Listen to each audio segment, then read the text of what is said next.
تو ہم نے اسٹارٹ لیا تھا یعنی اب نئے ٹاپک کے لحاظ سے، اور پھر ہم اس میں بالترتیب عرض کریں گے کہ انسان جب حالت مرض میں ہو کیا کیا اسے کرنا چاہیے، پھر موت کا وقت آ جائے تو کیا ہونا چاہیے، اور جو اس کے پاس آنے والے انہیں کیا کرنا چاہیے، رشتہ داروں سے کیسے ہم سلوک کریں، میت اگر جب پھر انتقال ہو جائے اس وقت کیا کریں، انتقال کے بعد کیا کیا معاملات ہوتے ہیں، یہ سب پر انشاءاللہ ہدایتی کلمات ہم عرض کرنے کی سعادت حاصل کر رہے ہیں۔ اور جو ریگولر ہمارے پروگرام دیکھ رہے ہیں وہ یقیناً بہت سی اپنے اغلاط پر مطلع ہونے کی سعادت بھی حاصل کریں گے۔ سعادت میں اس لیے اس کو کہہ رہا ہوں کہ یہ چیز ہمیں توبہ کی طرف لے جائے گی، اس لحاظ سے اپنی غلطی پر مطلع ہونا بہت بڑی سعادت کی بات ہوتی ہے کہ انسان بعد میں ندامت کے ساتھ، شرمندگی کے ساتھ توبہ کی طرف میلان کی سعادت حاصل کر لیتا ہے، اور اللہ تعالیٰ کی بارگاہ سے ایک وبال اور عذاب کو دور کروانے میں کامیاب ہو جاتا ہے، کیونکہ اگر توبہ نہ کریں تو پھر آخرت کا وبال بعض اوقات قائم رہتا ہے۔ تو پچھلے پروگرام میں جو ہماری بات چل رہی تھی وہ یہی تھی کہ جب کسی شخص کا انتقال ہو جائے تو نبی کریم صلی اللہ علیہ وسلم نے جیسے کہ اپنے صاحبزادی کو تلقین کی تھی کہ آپ ان کو کہیں کہ آپ صبر کریں، ثواب کی امید لگا کر رکھیں، اللہ تبارک و تعالیٰ ہی نے عطا فرمایا، وہی اپنی چیزیں لے جاتا ہے، اور ہر چیز کا ایک وقت مقرر ہے۔ ان نصیحتوں کے اندر بہت ہی عظیم پیغام پوشیدہ تھا جس پر ہم نے تقریباً 2 پروگرام تک کلام کیا ہے، اور اس کے بعد جو سابقہ پروگرام میں آخر میں حدیث عرض کی تھی اس سے اشارہ اس طرف تھا کہ بسا اوقات جب کسی کا انتقال ہوتا ہے، خصوصاً خواتین کے بارے میں دیکھا ہے کہ یہ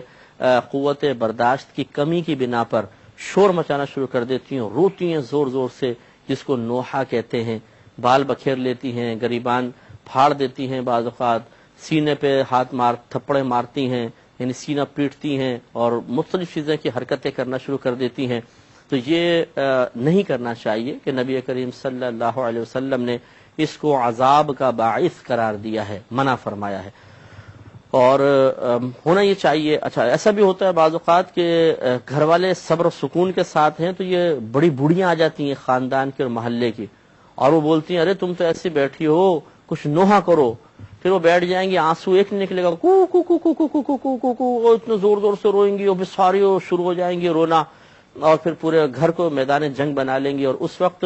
کوئی مرد آ کر تو تلقین کر کے تو دیکھے، کوئی ہمت ہی نہیں کر سکتا، کیونکہ پتہ ہے کہ یہ خطرناک قسم کی جو اس امت کی خواتین بیٹھی ہوئی ہیں یہ کسی کی تلقین سننے کے لیے تیار نہیں ہے۔ انہیں معاذ اللہ اس وقت قرآن سنا دو یا حدیث، یہ سب کے اوپر کلام کر ڈالیں گی۔ اس لیے ان کے ایمان کو بچانے کے لیے یا تو کوئی ذرا غسیلہ قسم کا آدمی ہو، وہ آ کے ذرا روب سے بولے خبردار جو ایسا کوئی کام کیا چلو یہاں سے ہٹو، تو پھر اس کے دبدبے کی وجہ سے شاید یہ چھوڑ دیں، ورنہ کوئی کمزور سا ہوگا تو اس کو تو پھر بیچارے کو سنا ڈالیں گی، اور بہت ہی خطرناک صورتحال ہوتی ہے کہ بعض اوقات یہ کلمات کفر بھی کہہ دیتی ہیں۔ تو یہ غلط طریقے ہیں، ایسا ہرگز نہیں ہونا چاہیے۔ ہونا یہ چاہیے جیسے نبی کریم صلی اللہ علیہ وسلم کی تعلیم ہے۔ کیا ان کو غم نہیں تھا؟ کیا ان کو فکر نہیں تھی؟ آخری حدیث یہی چل رہی تھی کہ نبی کریم صلی اللہ علیہ وسلم حضرت سعد بن عبادہ رضی اللہ تعالی عنہ کی عیادت کے لیے تشریف لے گئے، کچھ صحابہ بھی ساتھ تھے، تو سرکار کی آنکھوں سے آنسو جاری ہو گئے۔ اب سرکار نے خود ہی پھر وضاحت فرمائی کہ آپ نے فرمایا کیا تم نہیں سنتے کہ اللہ تعالیٰ آنسو بہانے یا دل کے غمگین ہونے پر عذاب نہیں دیتا؟ زبان کی طرف اشارہ کرتے ہوئے فرمایا لیکن اس کے سبب عذاب دے گا یا رحم فرمائے گا۔ تو یہ ہماری وضاحت چل رہی تھی کہ سرکار صلی اللہ علیہ وسلم چونکہ ایک رہنما تھے، آپ کی آنکھوں سے آنسو نکلے، صحابہ بھی رونے لگے، تو یہ گمان ہو سکتا تھا کہ شاید نوحہ کرنا، رونا پیٹنا، بلند آواز سے رونا، یہ سب جائز ہوگا، لیکن نبی کریم صلی اللہ علیہ وسلم نے فرق قائم فرما دیا۔ یہ بھی احتمال ہو سکتا ہے کہ انہوں نے روتا دیکھ کر تعجب کیا ہو کہ سرکار نے تو ہمیں بین کرنے سے منع فرمایا، آوازیں رونے میں بلند کرنے سے منع فرمایا، پیٹنے سے اور نوحہ کرنے سے منع فرمایا، تو اب یہ سرکار صلی اللہ علیہ وسلم خود رو رہے ہیں۔ تو یہ بہت ضروری ہوتا ہے کہ ایک رہنما جب یہ محسوس کرے کہ میرے متبعین میرے کسی قول و فعل و عمل سے بدگمانی کا شکار ہو رہے ہوں اور وہ غلط بدگمانی کر رہے ہیں، تو پھر بدگمانی غلط ہی ہوتی ہے لیکن بعض اوقات صحیح بھی ہوتی ہے، بہرحال تو اس وقت فوراً رہنما وضاحت کرے اور اپنی پوزیشن کلیئر کرے تاکہ لوگ اس کے کسی عمل کو دلیل بنا کر خطا پر دلیر نہ ہو جائیں۔ تو سرکار نے فوراً وضاحت فرمائی کہ میں نے تمہیں اگر نوحہ وغیرہ سے منع کیا وہ بالکل ٹھیک، اپنے مقام پہ بالکل صحیح، اور یہاں جو میں رو رہا ہوں یہ اس مقام پہ بالکل صحیح، ان دونوں سچویشن میں فرق ہے، اور وہ فرق یہ بیان فرمایا، آپ نے فرمایا کہ کیا تم نہیں سنتے ہو کہ اللہ تبارک و تعالی آنسو بہانے یا دل کے غمگین ہونے پر عذاب نہیں دیتا، کیونکہ یہ ایک فطری چیز ہے، یہ غیر اختیاری چیز ہے۔ آپ کسی چیز کو دیکھتے ہیں ایک دم غم محسوس ہوتا ہے، آنکھوں سے آنسو نکل آتے ہیں، یہ اپنے اختیار میں نہیں ہے۔ غم محسوس ہونا، آنسوؤں کا نکلنا، یہ ہمارے قدرت و اختیار میں نہیں ہے، لہذا اس پہ گرفت بھی نہیں ہے۔ ہاں اس کے بعد آواز بلند کرنا، نازیبہ کلمات زبان سے نکالنا، بے صبری کے کلمات نکالنا، چیزوں کو اٹھا اٹھا کے پٹکنا، اللہ تعالیٰ کی بارگاہ میں شکوہ کرنا، اس کی رضا پر راضی نہ رہنے والے کلمات اپنی زبان سے نکالنا، یہ تو قدرت و اختیار میں ہے نا۔ اس لیے سرکار نے فرمایا کہ زبان کی طرف اشارہ کرتے ہوئے فرمایا لیکن اس کے سبب اللہ تعالیٰ عذاب دے گا۔ گویا کہ جو چیز ہم قدرت و اختیار سے کریں گے اس میں عذاب ہے، جو قدرت و اختیار میں نہیں، جیسے کہ غم کا محسوس ہونا، آنسوؤں کا نکلنا، اس میں کوئی مسئلہ نہیں ہے، اللہ تبارک و تعالیٰ اس سے درگزر فرمائے گا۔ اور فرمایا کہ یا تو اس زبان کے سبب اللہ تعالیٰ عذاب دے گا یا رحم فرمائے گا۔ کیا مطلب؟ اگر شکوہ شکایت کرو گے، نازیبہ کلمات نکالو گے، عذاب ملے گا، اللہ تعالیٰ ناراض ہوگا۔ اور اگر اسی زبان سے کسی کے مرنے پہ کہہ دو گے انا للہ و انا الیہ راجعون، اے اللہ ہم تیری رضا پر راضی ہیں، تیری چیز سے تو لے گیا، ہمیں صبر عطا فرما، یہ بھی زبان سے الفاظ نکل رہے ہیں۔ سرکار فرماتے اس پر اللہ تعالیٰ رحم فرمائے گا، رحمت نازل فرمائے گا، مزید نعمتوں سے نوازے گا۔ اس لیے ہمیں بھی یہی کرنا چاہیے کہ ہم کسی جگہ جائیں، اگر وہاں کی صورتحال دیکھ کر آنسو نکل آئیں کوئی بات نہیں، اگر دل میں غم محسوس ہو رہا ہے یہ بہت اچھا ہے، کیونکہ آگے خود دیکھیے گا آپ روایت سے ثابت ہے کہ آنسوؤں کا نکلنا، دل میں غم کا پیدا ہونا یہ برا نہیں ہے بلکہ اللہ کے نزدیک محمود ہے، اچھا ہے۔ تو ایسا ہم پہ بھی کیفیت طاری الگ بات ہے، لیکن یہ نہیں ہونا چاہیے کہ آپ جائیں اور وہاں پہ جا کے اس ماحول کے غم میں اضافہ کر دیں، اس طریقے سے کہ جب کوئی ملنے آتی ہے تو زور سے روئیں گی، شور مچا دیں گی، گھر والے اچھا خاصا پرسکون بیٹھے ہوئے تھے، سارے کے سارے بھڑک اٹھیں گے اور ایک دم شور شرابہ مچ جاتا ہے پورے گھر میں۔ یہ ہرگز حرکتیں نہیں کرنی چاہیے، صبر و تحمل بالکل پہلے سے ہونا چاہیے، اپنے آپ کو تیار رکھنا چاہیے اور پھر اس کے مطابق رویہ اختیار کریں۔ اب ہو سکتا ہے کہ یہ خواتین اللہ تعالیٰ ان پہ رحم نازل فرمائے کہ بعض یہ سنتے سنتے بھی بول رہی ہوں گے کہ ہاں ان کے ساتھ ہونا تب پتہ چلے، تو ایسی صورتحال نہیں ہے، ہم بھی اسی دنیا میں رہتے ہیں، ہمارے بھی قریبی رشتہ دار فوت ہوتے ہیں، لیکن اللہ تعالیٰ کی بہرحال کرم نوازی ہے کہ کسی کا کوئی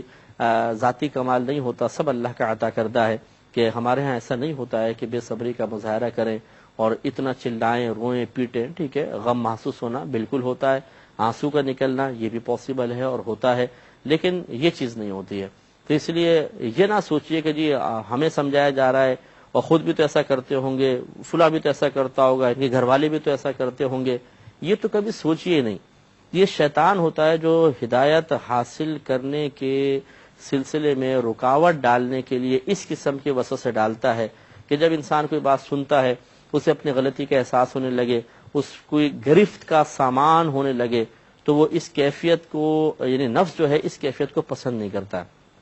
شیطان پسند نہیں کرتا، کیونکہ ان کو پتا ہے کہ اگر یہ اسی طرح اپنی غلطی کا اقرار کرتے ہوئے آگے بڑھتا رہا تو ایک وقت آئے گا کہ توبہ کر لے گا،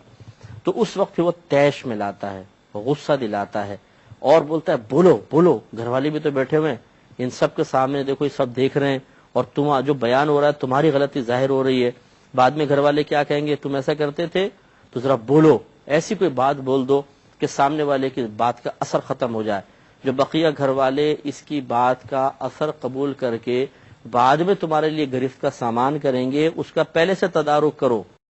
کچھ بولو تاکہ ان کی سوچ اور فکر کا تسلسل ٹوٹ جائے اور ایک کم از کم تمہیں مجرم تصور نہ کریں۔ تو پھر یہ بعض وقت غلطی ہوتی ہے، ہم اچھے خاصے ہدایت دینے والے کے بارے میں کہتے ہیں اور جی یہ سب باتیں ہیں، ان کے ساتھ ہونا پتہ چلے گا، بند کرو جی اس کو، او شور شرابہ مچا دیا گھر کے اندر، سب کے فکر کا سلسلہ جو حصول ہدایت کا تسلسل تھا اس کو توڑ دیا، اور اس طرح ہم حفظ نفس محسوس کرتے ہیں، تھوڑا سا سکون محسوس کرتے ہیں، یہ غلط طریقہ ہے۔ سب کو چاہیے صبر کے ساتھ، تحمل کے ساتھ کریں۔ اگر میں بے صبری کروں میں غلط ہوں، آپ کریں آپ غلط، لیکن ہمیں یہ نہیں کرنا چاہیے، سوچنا چاہیے وہ بھی تو ایسا کرتا ہے، وہ بھی تو ایسا کرتا ہے اور وہ ایسا کرتا ہوگا۔ ان چیزوں کو چھوڑیں، میں نے کیا کیا ہے، میں کیا کرتا ہوں اور میں کیا کروں گا، یہ مجھے سوچنا ہوگا۔ یہی ہم آپ کو دعوت فکر دے رہے ہیں کہ آپ نے کیا کیا سوچئے، کیا کر رہے ہیں یہ سوچئے، اور اب آئندہ آپ کو کیا کرنا ہے اس کا لائحہ عمل تیار کریں۔ ہر کام اللہ تعالیٰ کی رضا کی خاطر ہونا چاہیے تاکہ میدان محشر میں شرمندگی نہ ہو۔ بخاری اور مسلم کی ہی روایت حضرت اسامہ بن زید رضی اللہ تعالی عنہ فرماتے ہیں، نبی کریم صلی اللہ علیہ وسلم کے نواسے کی حالت نبی کریم صلی اللہ علیہ وسلم نے اپنے نواسے کو حالت موت میں اپنے گود میں اٹھایا تو آپ کی آنکھوں سے آنسو جاری ہو گئے۔ وہی جو پچھلے پروگرام میں نواسے کا ذکر تھا، سرکار کی آنکھوں سے آنسو جاری ہو گئے۔ حضرت سعد رضی اللہ تعالی عنہ نے عرض کی، یا رسول اللہ صلی اللہ علیہ وسلم یہ کیا ہے؟ وہی جیسے میں نے ابھی تھوڑی دیر پہلے بھی عرض کیا تھا کہ صحابہ کرام کو نبی کریم نے تلقین فرمائی تھی کہ بلند آواز سے رونا نہیں چاہیے، شکوہ نہیں کرنا چاہیے، اللہ کی رضا پر راضی رہنا چاہیے، صبر کرنا چاہیے۔ تو ہر شخص جب کوئی بات سنتا ہے تو بعض اوقات اپنی سوچ کے مطابق نتیجہ مرتب کر لیتا ہے۔ حضرت کے نزدیک حضرت نے نتیجہ مرتب کیا کہ شاید صبر کا مفہوم یہ ہے کہ آنسو بھی نہ نکلیں،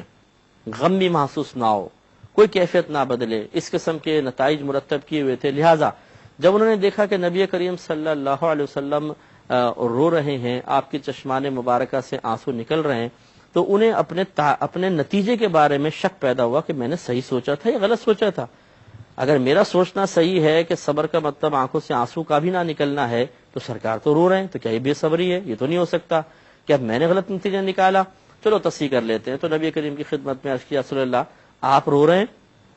تو رحمت کونین صلی اللہ علیہ وسلم نے ارشاد فرمایا اور پوچھا، یا رسول اللہ یہ کیا ہے؟ تو آپ نے ارشاد فرمایا کہ یہ رحم ہے، رحمت ہے جو اللہ تبارک و تعالی نے اپنے بندوں کے دلوں میں ڈال دی ہے۔ اللہ تعالیٰ اپنے بندوں میں سے رحم دل لوگوں پر رحم فرماتا ہے۔ تو دیکھیں کتنی پیاری نبی کریم صلی اللہ علیہ وسلم تلقین فرمائی۔ پہلی بات یہ کہ یہ چونکہ قلبی رقت اور رحمت کا ایک نتیجہ ہے کہ آنکھوں سے آنسو نکل آتے ہیں، تو یہ بے صبری نہیں ہے، صبر کے مخالف و منافی چیز نہیں ہے، اس پر اللہ تعالیٰ گرفت نہیں فرماتا۔ دوسری بات یہ ہے کہ ٹھیک ہے منافی تو نہیں ہے، لیکن افضل اور اولا کیا ہے کہ آنسو کا نکلنا یا آنسو کا نہ نکلنا، طبیعت کا غم محسوس کرنا یا محسوس نہ کرنا، کیا چیز بہتر ہے؟ فرمایا یہ چیز زیادہ بہتر ہے کہ آپ کی طبیعت اتنی نرم ہونی چاہیے کہ غم محسوس ہو، اور اس سے بڑھ کر اگر طبیعت اور اثر قبول کرتی ہے کہ آنکھوں سے آنسو نکل آتے ہیں تو یہ اور زیادہ بہتر ہے کہ اللہ تبارک و تعالی کی طرف سے گویا کہ آپ کو رقت قلبی اور رحمت میں زیادتی دی گئی ہے۔ اور سرکار نے فرمایا کہ اللہ تعالیٰ اپنے بندوں میں سے رحم دل لوگوں پر رحم فرماتا ہے، یعنی جس کی رقت زیادہ ہوتی ہے، جو زیادہ لوگوں کی ہمدردی اپنے دل میں رکھتا ہے، جو زیادہ غم محسوس کرتا ہے، بیجا غم نہیں، زیادہ غم محسوس کرتا ہے، صحیح غم جس کو کہتے ہیں، تو اللہ تعالیٰ کی یہ طرف سے ایک انعام ہے اور اللہ تعالیٰ ایسے بندوں پر رحم بھی فرماتا ہے، لہذا یہ کوئی برا نہیں ہے۔ تو خلاصہ کلام یہ ہوا کہ ہم سب کو بھی چاہیے کہ اگر بالفرض کوئی چیز چھن جاتی ہے اس پہ رونا، اس میں کوئی حرج نہیں ہے، اگر آنسو نکل آئیں تو کسی کے مرنے پر، کسی کے نقصان پر اگر ہمارے اندر غم کی کیفیات بیدار ہو رہی ہیں تو یہ کوئی بری چیز نہیں ہے، اچھی چیز ہے، بلکہ یہ اللہ کو پسند ہے اور ہمدردی کا اظہار بھی کر دینا چاہیے، لیکن اس سے پھر آگے نہ بڑھیں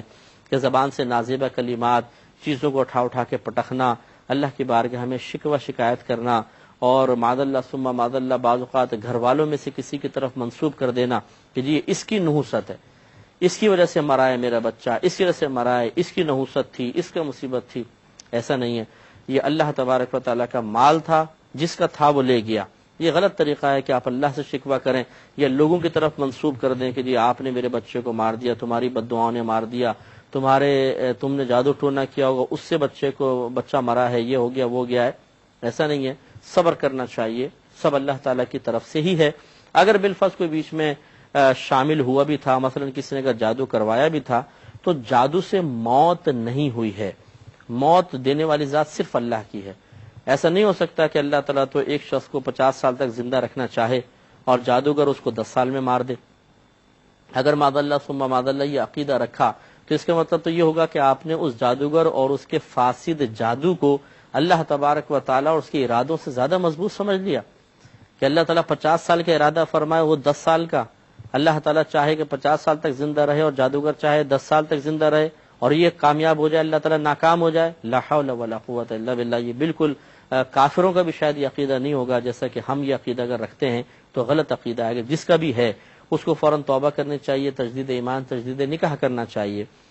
جادو سے کوئی مرے گا نہیں، ہاں جادو کرنا ناجائز اور حرام ضرور تھا، لہٰذا وہ اس کی آخرت میں سزا بھگتے گا۔ بات وہی ہے کہ اگر ہم بے صبری کریں، ہم کسی پہ الزام لگا دیں، ہم کسی کو الٹا سیدھا بول دیں، تو اس سے صبر کا یعنی نقصان تو پورا ہوگا نہیں، کوئی واپس تو آ نہیں جاتا، لیکن ثواب جائے گا۔ تو اس لیے صبر اور بہترین طریقے سے آدمی رویہ اختیار کرے، اللہ تعالیٰ اس کی عزت میں اضافہ فرماتا ہے، دوسروں کے دلوں میں رعب اور دبدبہ پیدا کر دیتا ہے۔ جتنا زیادہ بھڑکیں گے، جتنا زیادہ روئیں گے پیٹیں گے، دشمنوں کو سکون ملتا ہے، اور اگر انسان صبر و تحمل کرے، تقاضائے شریعت بھی پورا ہو جاتا ہے، اور دشمن کا حوصلہ پست ہوتا ہے کہ یار کیا فائدہ ہوا، بچہ بھی چھین گیا، یہ تو صبر و تحمل کا مظاہرہ کیا، ہم تو چاہتے تھے کہ یہ بے ہوش ہو جائیں، گر جائیں، سر اپنا پھاڑ لیں اور ان کی زندگی کا سکون برباد ہو جائے، تو یہ تو بالکل نارمل لائف گزار رہے ہیں۔ تو کیا ہوگا پھر؟ آئندہ وہ جادو ٹونے کی طرف بھی نہیں آئیں گے، مزید دشمنی کے اظہار کی طرف نہیں آئیں گے۔ ہم ان چیزوں کو نہیں سمجھتے ہیں، سامنے والا جو چاہ رہا تھا ویسا ہی عمل کر کے، ویسی حرکتیں کر کے اس کو قلبی سکون فراہم کرتے ہیں، اور پھر اس کو موقع دیتے ہیں کہ تم دوسری مرتبہ اس سکون کو حاصل کرنا چاہو تو مزید کرو۔ تو اس لیے ایسا نہیں ہونا چاہیے، صبر و تحمل کرنا چاہیے۔ اللہ تعالی ہمیں بھی قلبی رقت عطا فرمائے۔ ایسی ایک اور روایت ہے، یہ بھی بخاری کی روایت ہے،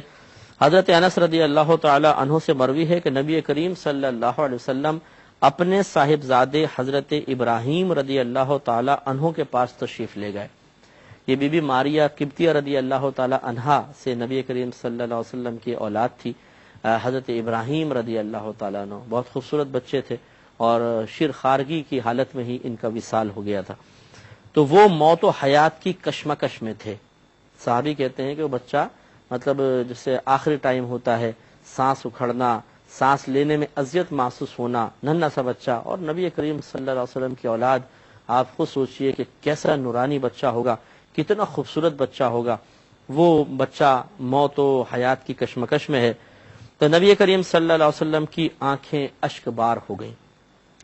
حضرت عبد الرحمن بن عوف رضی اللہ تعالی عنہ نے عرض کی، یا رسول اللہ صلی اللہ علیہ وسلم آپ بھی رو رہے ہیں؟ وہی بات کہ انہوں نے تعجب کا اظہار کیا، کہ سمجھا کہ شاید یہ صبر کے منافی تو نہیں ہے۔ نبی کریم صلی اللہ علیہ وسلم نے ارشاد فرمایا کہ اے ابن عوف، یہ رحمت ہے۔ پھر رونا شروع کر دیا اور فرمایا کہ آنکھیں آنسو بہاتی ہیں اور دل غمگین ہوتا ہے، لیکن ہم وہی بات کہتے ہیں جس پر ہمارا رب راضی رہتا ہے، یعنی ان للہ و انا الیہ راجعون۔ اور پھر فرمایا کہ اے ابراہیم، ہم تمہاری جدائی پر غمگین ہیں۔